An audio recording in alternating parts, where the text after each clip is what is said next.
Okay, for day 2, we were looking at the fundamental theorem of calculus for day 1, and you learned how to evaluate a definite integral using the fundamental theorem of calculus, f of b minus f of a. So today we're taking it a couple more steps, and we pick up a couple new theorems. One is the mean value theorem, and the idea behind the mean value theorem is let's look at it from an area perspective.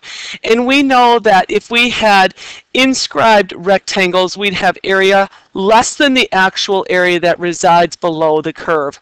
So our definite integral from a to b evaluated would give us some number, which is a very, very close approximation to the area underneath that curve, about as close as you can get.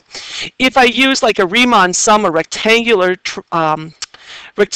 area, inscribed I would get less than that area. Circumscribed, of course, we get more than.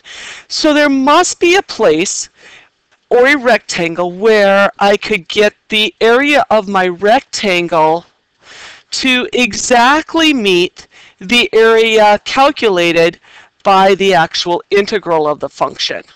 So this is what we're looking at today, is how can I find this rectangle that would match the area precisely? Well, if you think about a rectangle, what I need is the distance between B and A, which is my width, right? This would be the width of this rectangle, multiplied by some height of this rectangle. Now, there exists then some c in between the interval a to b. There exists a c value that corresponds with this exact height I'm looking for, so we could call this f of c over here, which would be the height that I'm after, so times f of c, and I'd have width times height to give me area that matches the area under the curve as calculated by the integral. So that's what we're after, this mean, this average height of the rectangle that matches the precise area as calculated by the integral. So this brings us to the mean value theorem. If f is continuous on the closed interval from a to b, then there exists a number c, this number c that is in the closed interval, such that when I find the height of c, or that would be corresponding to f of c, wouldn't it? When I find that height multiplied by the distance between a and b, the width of my rectangle, it matches the integral. So if you want to, you could think of this as height and this as width. And we know width times height gives us area. It can be written in many different ways. What I could do is I say, let's go and divide both sides by b minus a. And that would bring me to this formula. And I could rewrite that one more time. Remember, we divided by b minus a. I could, bring it out front and write it as a fraction as 1 over b minus a. That still means I'm dividing by b minus a, so I'd have integral on top over b minus a. This is a very important theorem to remember, or a definition for. It's called the average value. And think about, we had that area under the curve, and then we found there was some matching rectangle. Think of this as the average height for this rectangular of this region. So it's an average value formula, an important one to remember. So the first example here says find the average value of f of x on the interval from 1 to 4. Well, I remember my formula. What I'm looking for is f of c is equal to 1 over b minus a times the integral value from 1 to 4 of this function, 3x squared minus 2x. Integrating with respect to x, so I'll put my dx there. B minus a, that can be replaced with 1 over 4 minus 1, I guess. And then I'd have the integral of 1 to 4, 3x squared minus 2x dx.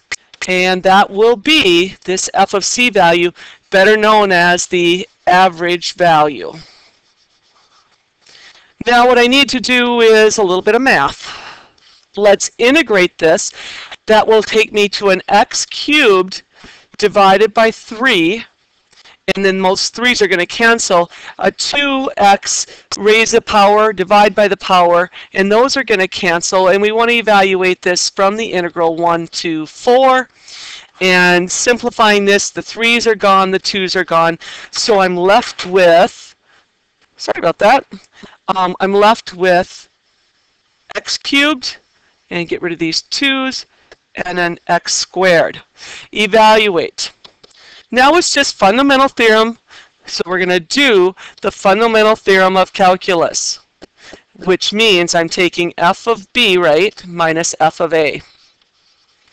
So I'm going to have 1/3 times, plug in 4, 4 to the third minus 4 squared. Subtract, now go to your lower number, evaluate it at 1, I'd have 1 minus 1.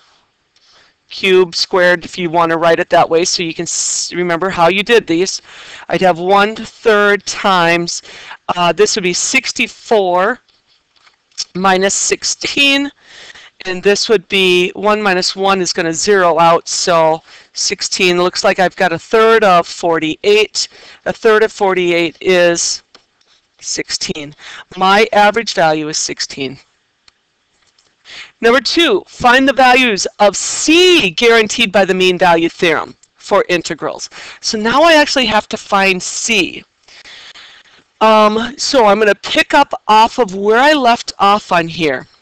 And you can continue down into the next thing. I'll just continue on this page. I want to find, remember how this was my average value, f of c, which means that there is some c that is equivalent to 16. I want some c that brings me to 16 when plugged into my function. Okay, let's go back up to the beginning. I need to see my original function.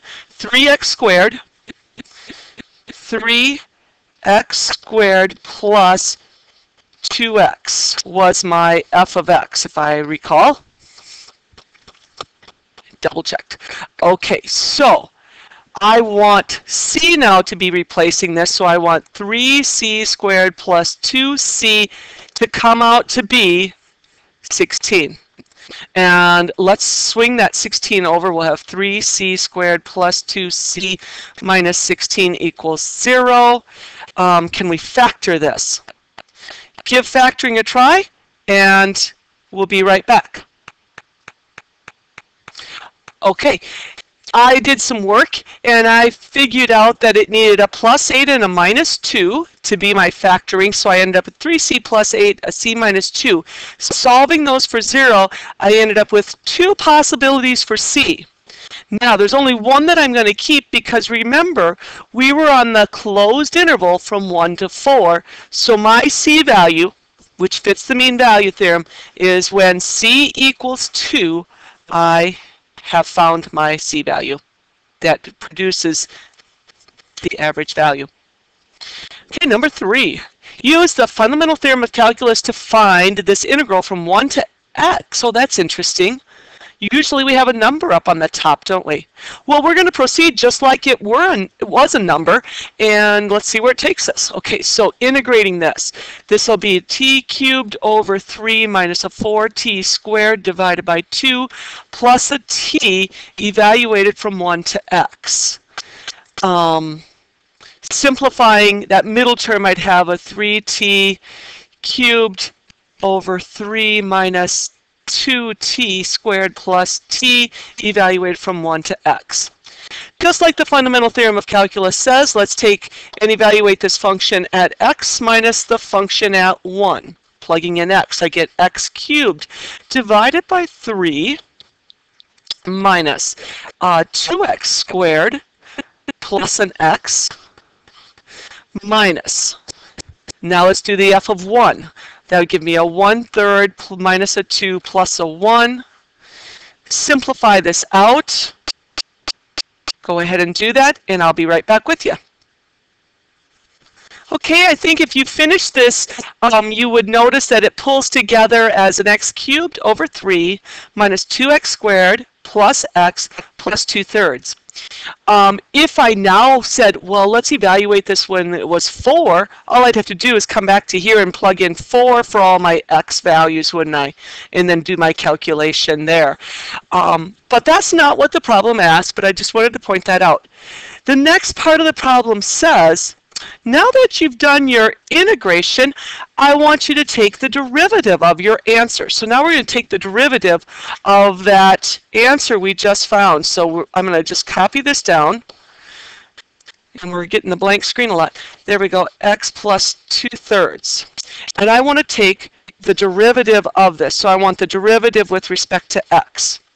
That will turn out to be a 3 comes down, moves to a 2. So the 3 and 3 cancel, and I get just x squared. Here I get minus 4x. Remember, we're taking a derivative. Derivative of x is 1, and the derivative of a constant is 0. Here is my derivative. What is the result here? This is interesting.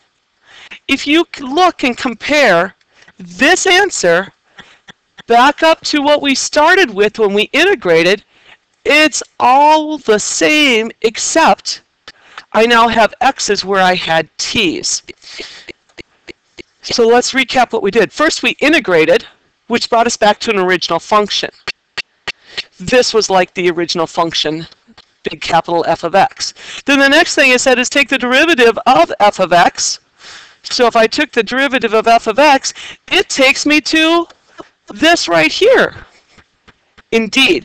So there is a faster way to do this when asked to take the derivative of an antiderivative. Because basically that's what I did, is I took the derivative of the antiderivative. Once I calculated this, then I took the derivative again. And it turned out that all I needed to really do was throw x's into those spots where I had the variable t. And that is the second fundamental theorem of calculus. It tells us that the derivative of the original function with respect to t here is equal to the derivative with respect to x of the integration x of f of x. So the easiest thing to do is take this x and put it wherever you see a t. This will turn out to be f of x. Now it can get a little bit more complicated than just simply having an x up on the top of our integral. And when that happens, perhaps it's some more complicated function u, then I just plug in u, my function up there, say it were, maybe it was x squared. I'm going to plug it in for x squared, so I'll be evaluating this function at f of x squared. But then there's this chain rule that comes into place, right? So I also have to multiply it by du dx. This right here is speaking about the chain rule of u, the object that was on the top of my integral. Let's just go do some practice problems so that we can wrap this up. The first thing that I want to do is evaluate f of x. Okay, I stopped this for a moment. I think what I'm going to do, guys, I think we'll do these 4 in class together because there's a little nuances that are going on and I don't want to confuse you.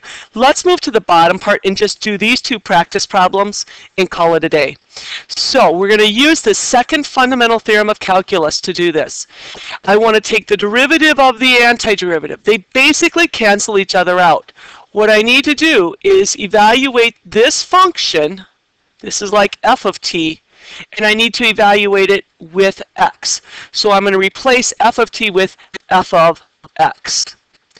And that's going to simply look like the square root of 1 plus, where I see a t, I replace it with x, 1 plus x squared, times, I'm going to get you in the habit, let's take the derivative of x. The derivative of x is simply 1. So I'd have the square root of 1 plus x squared times 1, if you will, but I don't need to write down a 1 when I'm multiplying. So there's our answer. Number 6, let's take the derivative of this big function. So I want to take the derivative of this, just another way of showing this same work. And the derivative f prime of x will be, I take my x cubed and I replace it into my function. This is my f of t function. Now I want to make it an f of x cubed function. So everywhere I see a variable, I change it with my new replacement. So that becomes x cubed. But don't forget, you have to do the derivative of x cubed as well. So I'm just going to write this down, x cubed derivative. Put that prime sign on there. So that gives us the cosine of x cubed times 3x squared. And there's our answer. Perhaps I might just rearrange my terms and call it good. That will be the derivative of the antiderivative evaluated from pi over 3 up to x cubed. And then what we'll work on in class is this next homework. So good enough.